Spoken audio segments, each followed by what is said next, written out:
Bei mindestens 14 bedeutenden Objekten in und um Weimar können wir Goethe als gestalterisch prägende Kraft identifizieren. Von der Wiege bis zur Bahre, wenn eine Baustelle da war, war Goethe dabei. Hat sich vom Architekten die Risse zeigen lassen. Beim Römischen Haus bietet sich ihm ein Neubau. Er kann die Lage bestimmen, wie es liegt, wie es nicht liegt, wie es aufgebaut wird.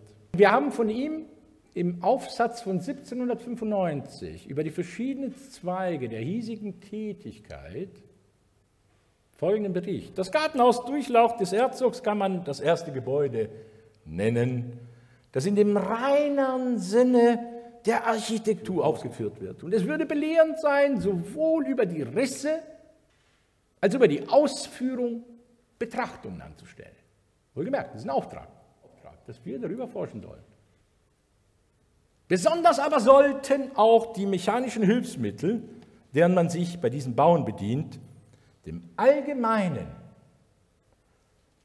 und unseren Nachfolgern nicht unbekannt bleiben. Goethe war im Vermessungswesen überhaupt nicht unbeleckt. Von 1779 bis 1786 war er Leiter des Straßenbauwesens, später der Wegebaukommission. Noch heute werden die exaktesten Messergebnisse im Straßenbau gefordert. Seine rechte Hand war der Artillerieoffizier und Wegebauingenieur, wohlgemerkt, Jean-Antoine Joseph de Castrop. Goethe ist ungefähr 60, schon aus meinem Leben, Dichtungen, Wahrheit. Da nähern wir uns mit großen Schritten dem Römischen Haus. Also er berichtet ja Jugend. Hofrat Hüsgen, nicht von Frankfurt gebürtig, reformierte Religion und deswegen keiner öffentlichen Stelle, noch auch der Advokatur fähig, die er jedoch, weil man ihm als vortrefflichem Juristen viel Vertrauen schenkte, unter fremder Signatur ganz gelassen sowohl in Frankfurt als bei den Reichsgerichten zu führen wusste. War wohl schon 60 Jahre alt, als ich mit seinem Sohn eine Schreibstunde hatte und dadurch ins Haus kam. Mein timonischer Mentor war auch Mathematiker, aber seine praktische Natur trieb ihn zur Mechanik, ob er gleich nicht selbst arbeitete. Eine für damalige Zeiten wenigstens wundersame Uhr, welche neben den Stunden und Tagen auch die Bewegungen von Sonne und Mond anzeigte, ließ er nach seiner Angabe verfertigen. Sonntags früh um 10 zog er sie jedes Mal selbst auf, welches er umso gewisser tun konnte, als er niemals in die Kirche ging. Und hier sind wir beim Thema. Sie sehen ja die Sonne, Sie sehen hier 12 Tierkreiszeichen, Sie sehen den Mond, Stunde, Minute, Sekunde. Was sollen wir machen? Wir sollen uns die Risse anschauen. Wir werden heute in der Geodätik, Vermessungswissenschaft und Astronomie einige Betrachtungen anstellen müssen. Das ist die Erde. Und wir haben hier das Römische Haus. Das ist der Betrachter der Welt, von hier aus Observer. Wir schauen zur Sonne. Heute ist nur die Sonne dran. Weder der Mond, noch die Planeten, noch irgendwelche Sternbilder, nur die Sonne. Und um zu messen, wo die Sonne ist, müssen wir den Azimut kennen, hier vom Norden aus.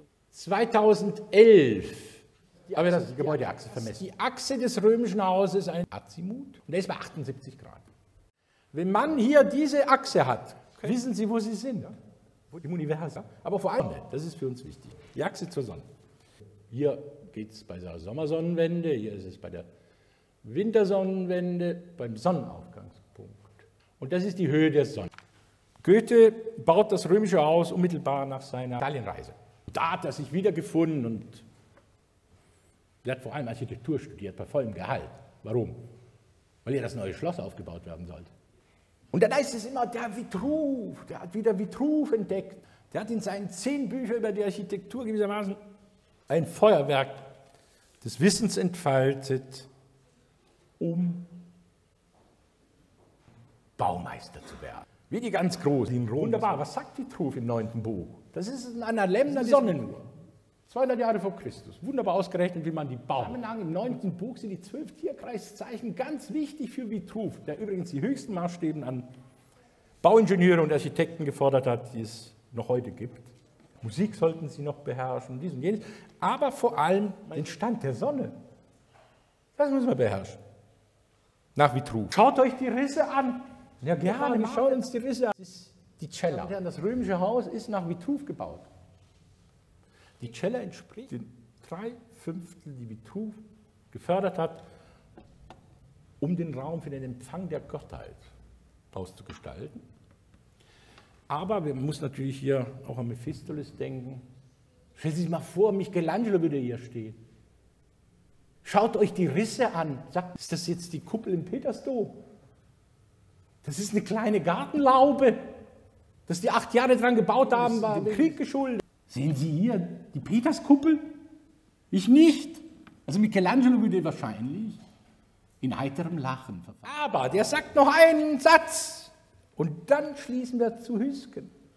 Besonders aber sollten auch die mechanischen Hilfsmittel nicht unbekannt bleiben. Und das ist Goethe. Das ist eine berühmte Ironie. 95. Ganz nah am Geheimnis. Also wenn Michelangelo das Kuppel des Petersdomes verwendet, die mechanischen Hilfsmittel, da können Sie Kräne sich vorstellen, aber wie so ein kleines Gebäude. Und was sagt er bei Hüsken? Hüsken interessiert sich für die Mechanik, den Stand der Sonne und den Stand des Mondes. Goethe meint himmelsmechanischen Hilfsmittel. Das Wort hat er sich aber verkniffen.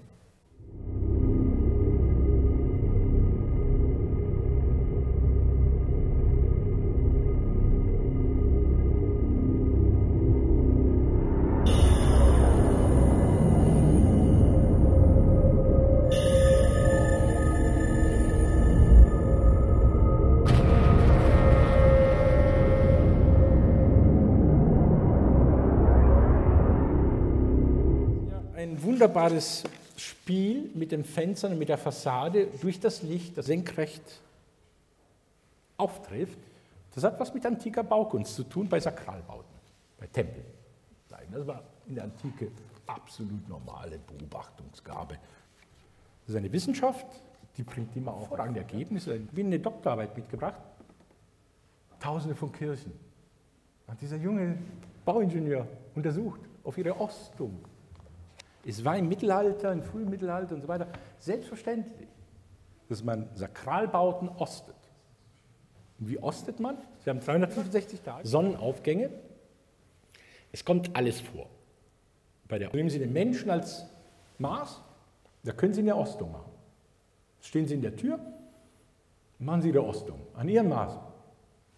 Man kann allein durch Beobachtung ein Gebäude so bauen, dass er geostet ist. Da hat man Probleme bei der Ausführung, ob die Maurer und so weiter das auch gut umsetzen. Eine Gemeinde sucht das Geld für einen Kirchenbau. Das ist schwer. Kirche gebaut. Da kommen die Bauingenieure, die Baumeister und sie osten sie. Das absolut Übliche bei der Ostung ist die Kirchweihe. Der Eintritt der Gemeinde in ein kosmischen Verhältnis mit Gott. Im Sonnensystem. Die Gemeinde sitzt dort. Sie wissen es nicht, aber sie fühlen es. Es findet Inszenierung statt. Ob es eine Tür ist, ob es ein Kirchenfenster ist, zum richtigen Zeitpunkt wird ein Heiliger beschieden. Inszenierung ist übrigens der Fachbegriff. Sakral nicht so ganz passend, aber es ist eine Inszenierung, die ja abverlangt wird vom Baumeister. Die Inszenierung war meistens entweder an der Kirchweihe oder am Patronatstag. Sie haben 365 Tage, Sie wählen, was Sie wollen. Ja. Sonstige Heilige und so weiter. Sie können also taggenau die Inszenierung bauen. Es gibt bei der Ostung, jetzt zitiere ich Christian Wiltsch mit seiner wunderbaren Doktorarbeit, die Absteckung. Es gibt 2, 3 Texte, die wir kennen über Absteckung, weil noch nicht genug geforscht wurde. Wir werden mehr finden. Wir gehören gleich einem Majestätischen von Goethe. Zu der Frage, wie die Kirchen abgesteckt wurden und wie präzise die entsprechenden Methoden sind, gibt es nur wenige Quellen. 1516. So verweist Wien auf eine Schrift, mit der Laurenz Lacher an den Dombau Straßburg seinen Sohn anleitet. Item, so du willst, ein Chor an das Hochwerk anlegen, wo er stehen soll. Der Abmarkung der Sonnenaufgang. So nimm einen Kompass, setz den auf ein Winkelmaß und lass den Magnet auf die Mittagslinie stehen und nimm dann die Zwerglinien, die gegen den Aufgang stehen und schlag die Pfähl nach einer Schnur. Und aus demselben reiß eine Vierung Und aus derselben Vierung gewinnt ein Echteckchor mit dem Pfeilern. Geheimsprache der Bauingenieure. Auch hier ist Goethe nicht kleinlich. Wenn man sich eine Laube als Maß nimmt und keine Corsini-Kapelle.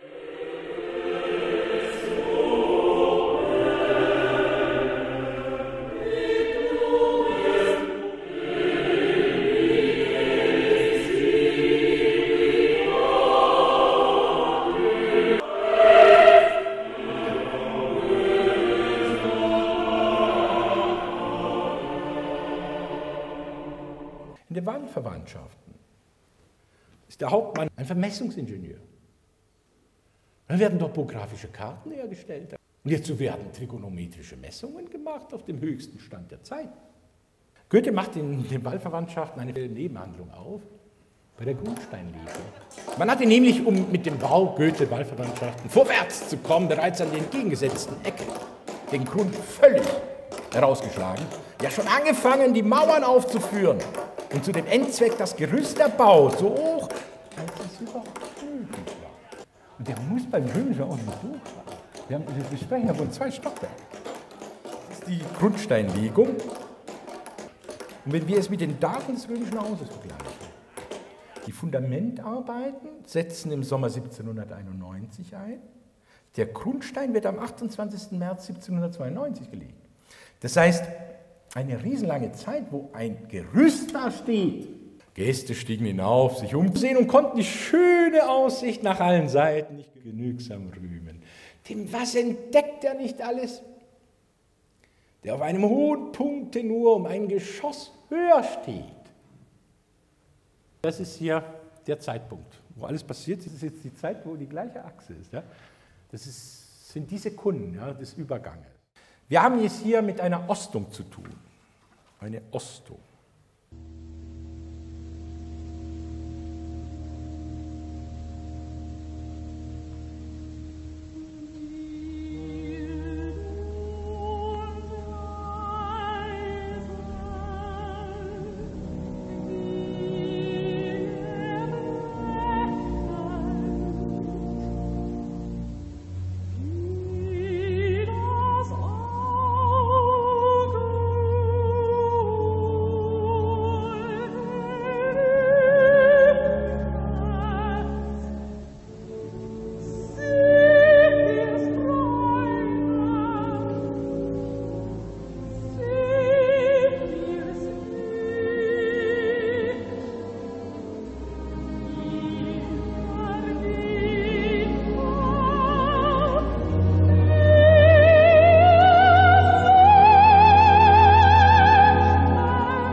Eine vollwertige Ostung, eine versteckte Ostung.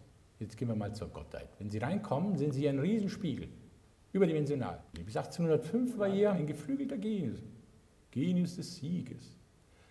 Und hier unten sehen Sie, das wurde in Dresden kopiert vom Mayer für Goethe, von der Sixtinischen Madonna von Raphael, ein Engel. Das ist ja kein Witz, das werden wir gleich sehen, warum nicht. Die Heiligkeit an Amalia in der Cella ist mindestens genauso gut zu behandeln wie die Madonna, sagt Goethe. Wir schließen uns ihm an, wenn wir am Ende der Meinung sind, dass er doch eine Peterskuppel gebaut hat mit dem römischen Haus. Und hier sehen Sie die Cella. Also Anna-Amalia sitzt hier, hinten das Kolosseum, Minerva. Minerva ist in Rom eine der 3 Stadtgottheiten, aber sie wird dann der Athene gleichgesetzt, also die Förderin der Dichtkunst. Hier ist ein Buch angelehnt, da steht Goethe, Schriften. Ja, Goethe majestätisch an der Minerva angelehnt. Das ist die Gottheit. Wir haben es mit einem Sakralbau zu tun. Und da ist eine Cella und da ist seit Anfang an Anna-Amalia drin. Seit Anfang an. Unbeanstandet. Der Fries, der um Anna-Amalias Gemälden herumgeht, das sind Putten, Amoretten in der Antike. Das erfolgreichste, was die Kunstgeschichte je gesehen hat. Putten, das soll der schönsten Sorte. Hier ist ein Löwe. Putten sind diesseitig, jenseitige Zwischenwesen. Im Himmel wie auf Erden. Und im Himmel wie auf Erden, die Putten von Venedig heißt das Buch, Putten sind das Personal der göttlichen Komödie. Das Personal der göttlichen Komödie. Ja. Herrlich. Hier sehen Sie 2 Spiegel. Das ist ja ein Spiegel und das ist ja ein Spiegel. Die stehen Anna-Amalias Gemälde gegenüber. Die Kuppel hat keine Beleuchtung mehr. Und schauen Sie sich das an, das ist jetzt von 1910. Vom Zentrum der Decke einer Kuppel in vergoldeter Stuckaturarbeit hing ein prächtiger Kronleuchter für 8 Kerzen aus böhmischem Kristallglas mit Vergoldungen. Den unteren Abschluss des Leuchters bildete eine blaue gläserne Scheibe mit vergoldeter Bronzeverzierung und einer Quaste aus Kristallglas. So eine blaue gläserne Scheibe. Warum? Ja, warum? Weil die Inszenierung natürlich auch in der Cella stattfindet. Im ersten rechten Fenster kommt die Sonne in allen möglichen Variationen. Die kommt hier geschnitten rein, die kommt da hoch und da und so weiter. Ja? Ein Feuerwerk vom Feinsten. Das heißt, wenn Sie hier einen Kronleuchter haben in der Cella mit allen möglichen Funkeln und 2 Spiegeln hinten, dann haben Sie Ihre Inszenierung, dann ist die Gottheit gewarnt, dass die Sonne bald an Goethes Geburtstag in der Achse des Hauses liegen wird und die Vermählung zwischen den Liebenden stattfindet.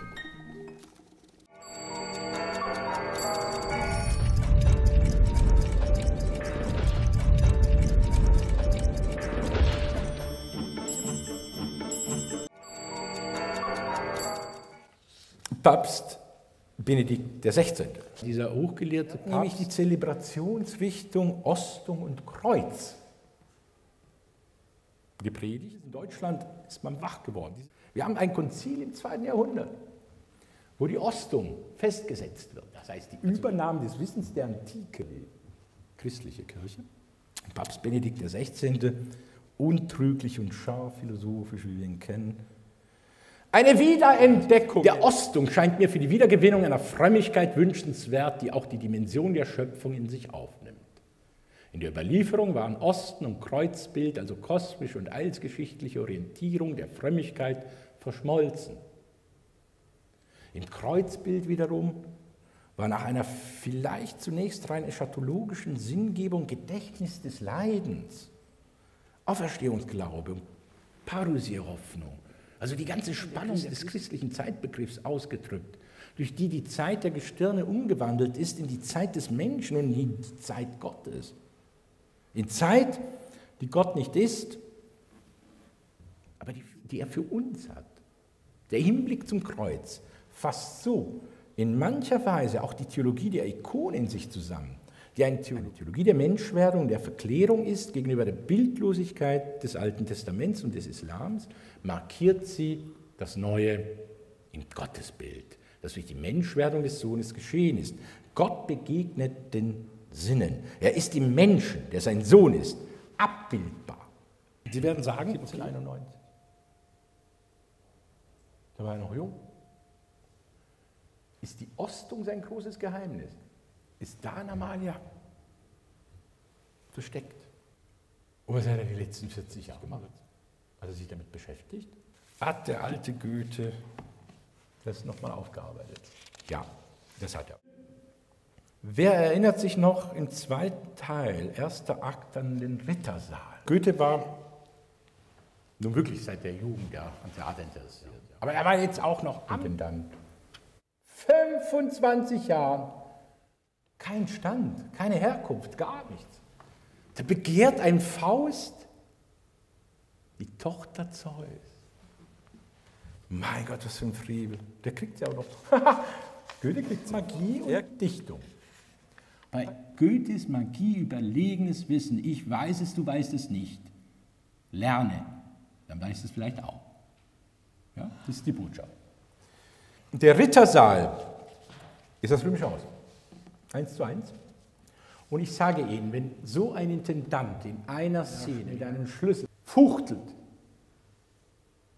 dann ist das nicht zum Spaß. Dann ist das der Schlüssel des Faustes. Das fängt im Römischen Haus an. Rittersaal. Astrolog.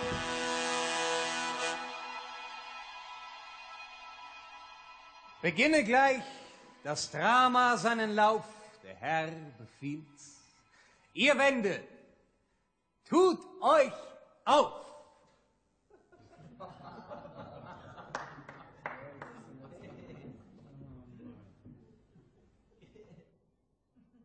Nichts hindert mehr.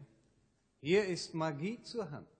Ihr Wände, tut euch auf. Schauen Sie sich diese Wand an, wenn die Sonne knallt.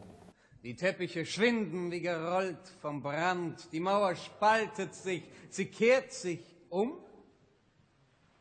Ein tiefes Theater scheint sich aufzustellen, geheimnisvoll, ein Schein uns zu erhellen. Und ich besteige das Proszenium. Da kommt Mephistopheles und triumphiert von hier aus. Hier, stellen Sie sich mal vor, auf den Fürst des römischen Hauses. Hoffe ich allgemeine Gunst. Einbläsereien sind des Teufels Redekunst. Und jetzt kommt es wieder geodetisch. Du, an den Astrologen, kennst den Takt, in dem die Sterne gehen und wirst mein Flüstern meisterlich verstehen. Den Takt, in dem die Sterne gehen. Durch Wunderkraft. Durch Wunderkraft erscheint all hier zur Schau massiv genug. Ein alter Tempelbau. Dem Atlas gleich, der einst den Himmel trug, stehen reihenweis der Säulen hier genug. Sie mögen wohl der Felsenlast genügen, da zwei schon ein großes Gebäude trügen. Da kommt ein Architekt und erklärt uns, dass es dorische Säulen sind, wie im unteren Durchgang. Empfangt mit Ehrfurcht sterngegönnte Stunden. Durch magisches Wort sei die Vernunft gebunden, dagegen weit heran, bewege frei sich herrliche, verwegene Phantasei. Mit Augen schaut nun, was ihr kühn begehrt. unmöglich ist. Unmöglich ist's, drum eben glaubenswert. Unmöglich ist's, drum eben glaubenswert. Das ist hier eine Anspielung von Tertullian, der erklärte, gerade deshalb ist es glaubwürdig, Marias Empfängnis, weil es widersinnig ist. Es ist sicher, weil es unmöglich ist. Und jetzt steigt Faust auf der anderen Seite das Proszenium herauf und ist in einem antiken Priestergewand gekleidet und spricht zu uns. In der Schlüssel. In euren Namen, Mütter, die ihr thront im Grenzenlosen, ewig einsam wohnt und doch gesellig euer Haupt umschweben, des Lebens Bilder. Regsam, ohne Leben. Jetzt steigert er sich voll. Das verstehen Sie nur, wenn Sie die Architektur sehen und die Schatten und Sonnenspiele. Des Lebens Bilder regsam, ohne Leben. In einem Entwurf Goethes nennt er diese Zeile des Lebensbildes. Was war, was ist, was kommt, mit Ausrufezeichen. Und das ist die Ostung. Die Kirche hat diese Übernahme aus der Antike Vergangenheit, Gegenwart und Zukunft genannt. Durch den Sonnenstrahl sind die Zeitsymbole das Altarkreuz für die Vergangenheit Jesus. Die letzten Worte am Kreuz sind, es ist vollbracht. Die Hostie des Abendsmahls für die Gegenwart Christi, das ist mein Leib. Und die im Azimut des Sakralsbau aufgehende Sonne für die Auferstehung Christi. Ich bin das Licht. 3 Elemente, sie nehmen die Zeit hinzu, die Sonne und das Bewegen. Ja, das sind 4 Elemente. Was einmal war in allem Glanz und Schein, es regt sich dort, denn es will ewig sein. Und hier verteilt es allgewaltige Mächte zum Zelt des Tages, zum Gewölk der Nächte. Die einen fasst des Lebens holder Lauf, Die andern sucht der kühne Magier auf, in reicher Spende lässt er voll Vertrauen, was jeder wünscht, das Wunderwürdige schauen. Paff, Lichtinszenierung, Astrolog. Der glühende Schlüssel rührt die Schale kaum. Sie sehen ja, Bruno Ganz hatte den glühenden Schlüssel in der Hand. Wie kann man einen glühenden Schlüssel in der Hand haben? Das geht gar nicht. Der glühende Schlüssel, jetzt müssen Sie umschalten. Jetzt sind wir solar. Die Sonne rührt die Schale kaum. Mit der Schale ist das römische Haus gemeint. Dann sind wir oben. Ein dunstiger Nebel deckt sogleich den Raum. Er schleicht sich ein, er wogt nach Wolkenart, gedehnt, geballt, verschränkt, geteilt, gepaart und nun erkennt ein Geistermeisterstück. So wie sie wandeln, machen sie Musik. Aus luftigen Tönen quillt ein Weiß nicht wie. Indem sie ziehen, wird alles Melodie. Der Säulenschiff, auch die Triglyphe klingt. Ich glaube gar, der ganze Tempel singt. Eine Triglyphe gibt es nur im unteren römischen Haus. Ja, das sind diese 3 Einkerbungen. Der Tempel singt und erzählt Goethes Geschichte. Es kommt zum großen Faustmonolog, wie Helena über alles besungen wird. Wird aus sich selbst entrückt, wem sie gehörte, war zu hoch beglückt. Hab ich noch Augen, zeigt sich tief im Sinn der Schönheit Quelle, reichlichstens ergossen. Mein Schreckensgang bringt seligsten Gewinn. Wie war die Welt mir nichtig, unerschlossen, was ist sie nun seit meiner Priesterschaft? Erst wünschenswert, gegründet, dauerhaft. Verschwinde mir des Lebens Atemkraft, wenn ich mich je von dir zurückgewöhne.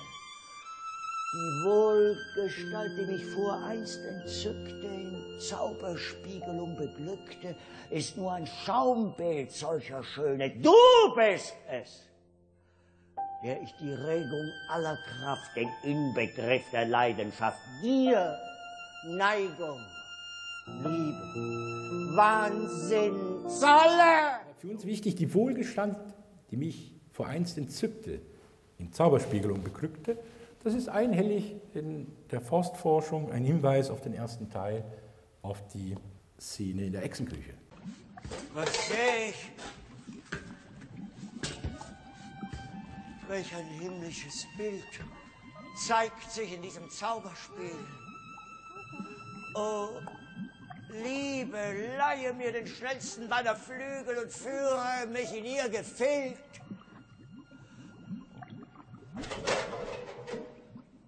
Ach, wenn ich nicht auf dieser Stelle bleibe, wenn ich es wage, nahe zu gehen, kann ich sie nur wie im Nebel sehen. Das schönste Bild von einem Weibe. Ist's möglich, ist das Weib so schön?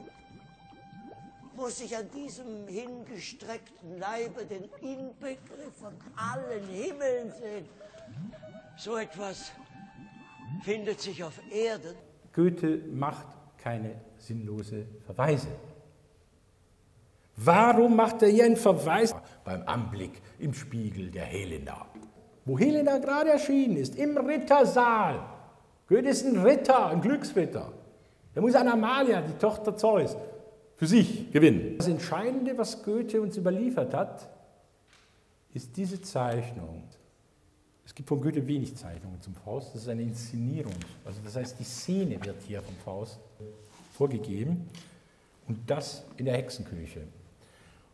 Und wenn wir jetzt diese Inszenierung zweiteilen, dann sehen wir hier der Anfallspunkt vom römischen Haus genommen. Hier ist ein Kessel mit Feuer, das ist ein Synonym für die Sonne. Das ist sozusagen der Normalmodus-Zustand des römischen Hauses. Und auf der anderen Seite erklärt er das Geheimnis. Wann es besonders interessant wird am römischen Haus. Das ist natürlich am 28.08. an seinem Geburtstag. Jetzt sind wir in der Hexenküche, er schaut in einen Spiegel und sieht Helena. Und da ist auch noch der Dichter, der hier das Ganze schafft. 1810, 12 wissen wir aufgrund des Papiers, das er verwendet hat, da war Amalia tot. Aber er war noch nicht bei der Szene im Rittersaal. Und können Sie das entziffern? Sieht jemand ein AA? Kann man es deutlicher sagen? Hier oben auf gleicher Höhe, ja, zum Anfallpunkt, haben Sie eine Sonne über diesen barocken Rahmen, in der Helena geschaut wird. Amalia und Goethe immer beide zusammen, immer 50%, Mann und Frau. Immer beteiligt, die Frau, die 17 Jahre lang regiert hat. Stellen Sie sich vor, Angela Merkel geht in 7 Jahren in Rente und ist 36 Jahre alt. Dann sind Sie ungefähr bei der Größenordnung von Anna Amalia. Das ist der Schlüssel zum Faust.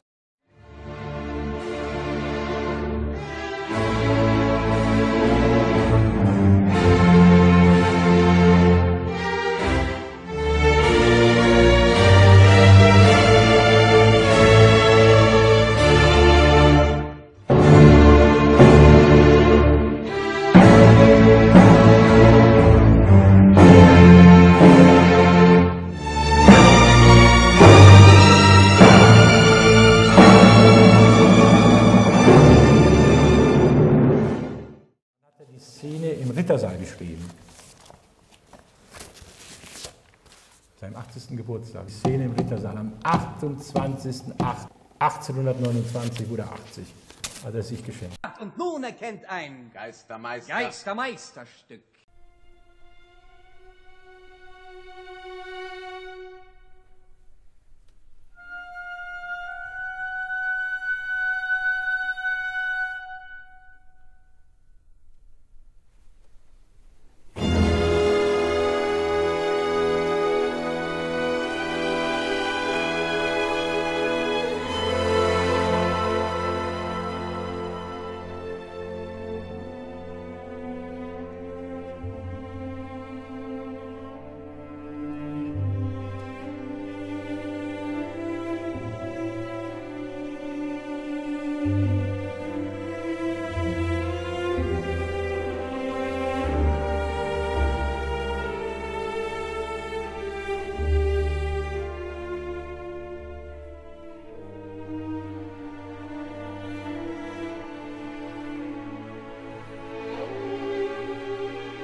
Today